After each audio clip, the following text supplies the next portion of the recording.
13,000 cyclists will take to the road in an effort to help raise funds to fight against MS. Now, the BP MS150 brings attention to the disease that affects about 400,000 people.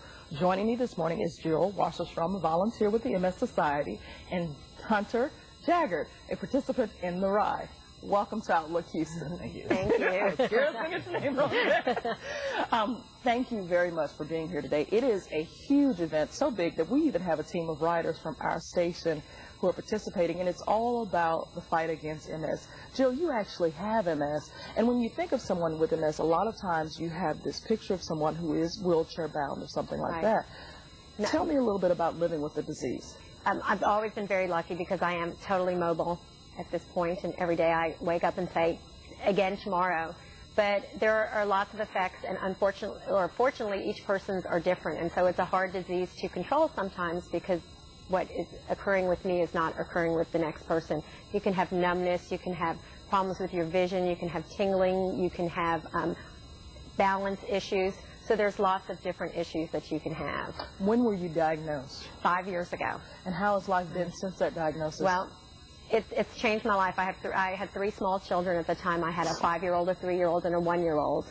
And yeah, and fatigue was a big thing. Having 3 children alone is a lot to keep up with, but the fatigue from the MS was very hard for me to deal with at the beginning.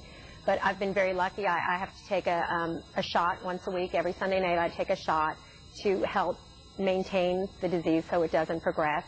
And it has some side effects, flu-like symptoms, headaches, that I have to deal with every Monday of my life. But other than that, I'm lucky. I walk, I exercise, I enjoy my family, and I'm very active. And it's good to sort of put a face on the event because the event has become so huge and a lot of people participate, but it all comes back down to helping folks who are living with MS.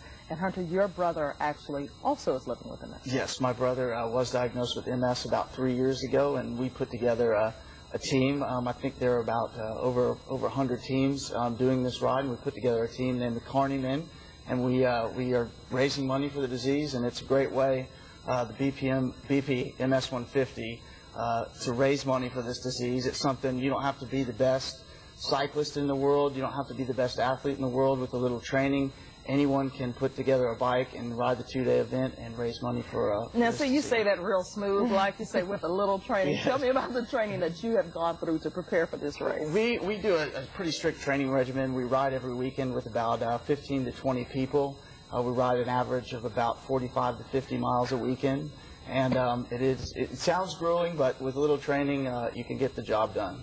And I know that you are motivated by your brother, and you've been out. Tell me about your experience. How is it actually taking a ride from Houston to Austin? And that whole night you spent in LaGrange, I can't even imagine what kind of fun you have there. Yes, it is.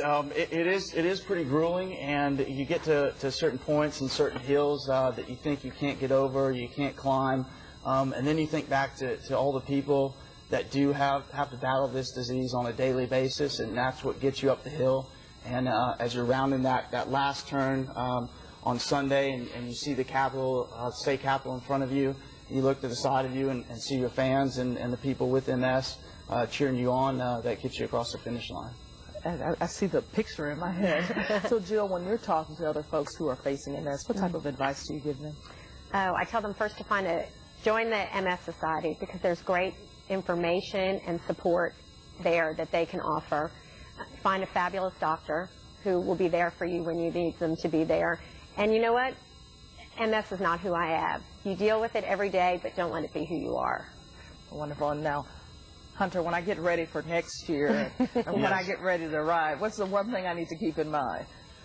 Keep in mind overcoming adversity, just like 400,000 people do on a daily basis that have MS, and keep those people in mind. And if you keep an outlook like that, you can overcome anything. Wonderful. Jill and Hunter, thank you very much for stopping by. Thank you so much. And to all of you, the BP MS150 will be held Saturday, April 16th and Sunday, April 17th. If you want more information, you can log on the web at ms150.org. And I think they've got a T-shirt for me over here. We wanted to give you a T-shirt so when you start your training next year, you can start promoting the race. Wonderful. Okay? I'll be training everybody. And I'll hold up my shirt because Outlook Houston will be back in a moment. Stay with us.